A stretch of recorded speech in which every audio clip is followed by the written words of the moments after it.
And suddenly, he realized the worst part of all: he didn't have a good answer. The officer sat frozen, the chief's words hanging in the air. His mind raced, searching for an excuse, a justification, anything that might make his actions seem less damaging. But nothing came. No matter how he tried to spin it, the truth was clear. He had abused his authority, and now he had to face it. He swallowed hard and finally spoke. "I don't know," he admitted, his voice barely above a whisper. I thought I could. I didn't think it mattered." The chief nodded slowly, as if he had been expecting that answer. "And now?" he asked. The officer looked down at his hands, ashamed. He had spent his entire career believing that respect came from power, from control. But sitting here, under the weight of his own actions, he saw how wrong he had been.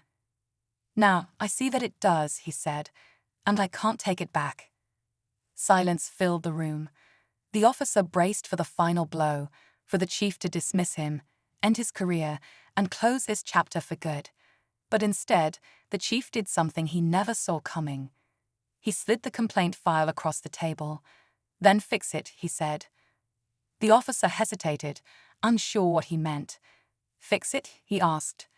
The chief leaned forward. "You want to prove you've changed? Then don't just feel guilty, do something about it. Make things right with the people you've wronged. Own your mistakes, learn from them. That's the only way forward." The officer felt a lump in his throat. He had expected punishment, but instead, he was given something much harder: a chance to change, a chance to be better. And just when he thought the conversation was over, the chief added one last twist. "I know what it feels like," he said, his voice softer now, "to let anger and power take over. I wasn't always this person, but someone gave me a second chance once. And now I'm giving you one." The officer sat there stunned. He had spent weeks fearing what the chief would do to him. But now he realized the real test wasn't about punishment, it was about what he would do next. As he left the room, the weight on his shoulders felt different. It wasn't fear anymore, it was responsibility. And for the first time, he understood what real power meant. Not control, not dominance, but accountability. And he had a long way to go to earn it. The officer walked out of the chief's office feeling different. He had spent so much time fearing the consequences of his actions, but now he realized the real challenge was facing himself. Change wouldn't happen overnight, and trust wouldn't be restored with just words. He had to prove it, through actions, through accountability, through the way he carried his badge moving forward. Over the next few weeks, he took small but meaningful steps. He met with the man who had filed the complaint, listened instead of dismissed, and for the first time, truly understood the impact of his choices. He started to see his uniform not as a shield, but as a responsibility to serve, not control. As for the chief, he never brought up that moment from their past again. He didn't need to. The lesson had already been learned, and in the end, that was justice in its truest form. The silence was unbearable. The officer's guilt festered, growing heavier with every passing shift. He kept replaying the moment in his head, how easy it had been for him to disrespect a stranger, how quickly he had let his uniform define his sense of power. And now that same man had the power to end his career with just a few words. But instead of punishment, there was nothing. No confrontation, no revenge, just silence. Then came the moment he had been dreading. One afternoon, he was called into the chief's office.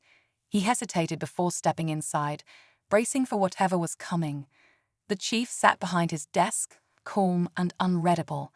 For a long moment, he just looked at the officer, the air thick with everything unspoken. Finally, he spoke. "Do you remember me?" The officer's throat went dry. He could lie, pretend he didn't recognize him, but he knew it wouldn't matter. His past was sitting right in front of him. He gave a small nod. The chief leaned back in his chair, his expression unreadable. "I remember you," he said, his voice steady. "I remember that day, every second of it." The officer gripped the arms of his chair, his heartbeat pounding in his ears. He wanted to apologize, to explain, to say anything that might undo what had already been done. But before he could speak, the chief leaned forward, his voice lowering. "I could fire you right now," he said, the words sinking like stones in the officer's chest. "I could call a meeting, tell the entire department what happened, and make an example out of you." The officer swallowed hard, his palms sweating. He could feel the walls closing in. "But I'm not going to do that," the chief continued, "because I don't need to." The officer frowned, confused. The chief studied him for a moment, then spoke again, his voice sharper this time. "I want you to understand something. Power doesn't protect you from your actions, and it won't protect you from this." The officer's mind raced. "From what?" he asked cautiously.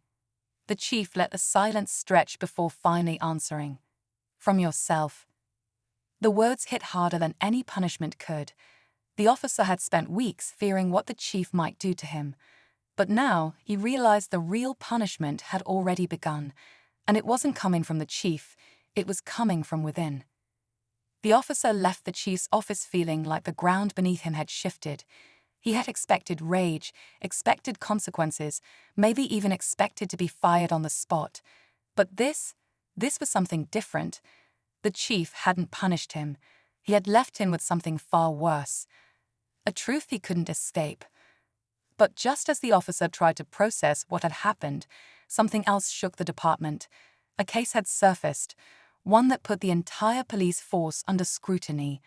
A civilian had come forward with a complaint against an officer for misconduct. The details were murky at first, but when the official report came through, the officer felt the blood drain from his face. The complaint was about him. It was an incident from months ago, one he had forgotten, or tried to. A routine stop that had turned aggressive.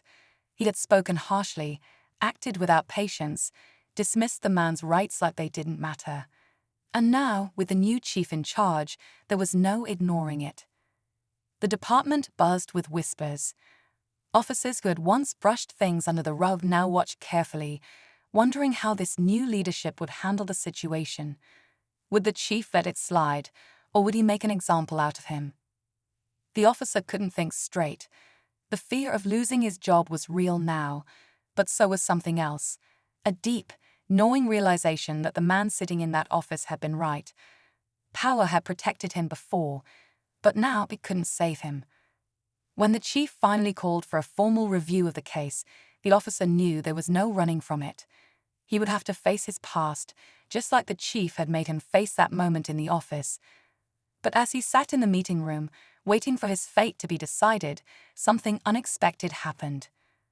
The chief walked in, holding the complaint file in his hands. He looked at the officer for a long moment, then did something no one expected. He set the file down, folded his hands, and said, "Tell me why you did it." The officer blinked, caught off guard. This wasn't a lecture. It wasn't a sentencing. It was a test, one that had nothing to do with policy or punishment. It was about something deeper.